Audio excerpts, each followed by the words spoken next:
je m'appelle Victoire, je suis nouvelle aviaire-rivante dans la région en Dordogne, je viens du Nord-Pas-de-Calais. J'ai 28 ans et j'ai acheté la maison avec mon mari Alexis il y a 1 an, tout juste 1 an. Quand on est arrivé dans un premier temps, on a beaucoup déblayé, nettoyé, c'était un travail de gros œuvres.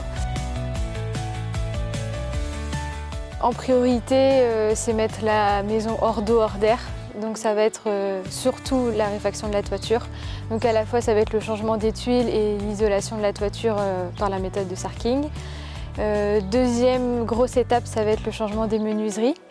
Donc là on passerait de simple vitrage à triple vitrage de toutes les portes et menuiseries. Et ensuite en troisième étape, refaire l'électricité, la plomberie et l'aménagement des espaces intérieurs. Alors nous, grosso modo, donc les menuiseries c'est 20 000 €, la toiture c'est à peu près la même chose, le système de ventilation qui est un système 4 en 1 avec également un ballon d'eau chaude thermodynamique, c'est aussi environ 20 000 € et l'électricité un petit 10 000 €.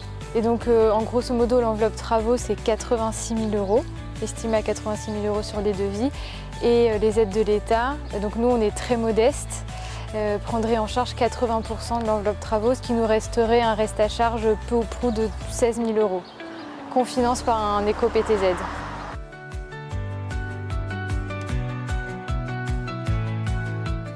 Absolument pas, ça n'aurait pas été, en tout cas ça aurait été surtout de l'autoconstruction et pas forcément avec les mêmes éco-matériaux et pas avec la même finesse en fait dans la rénovation, pas la même qualité.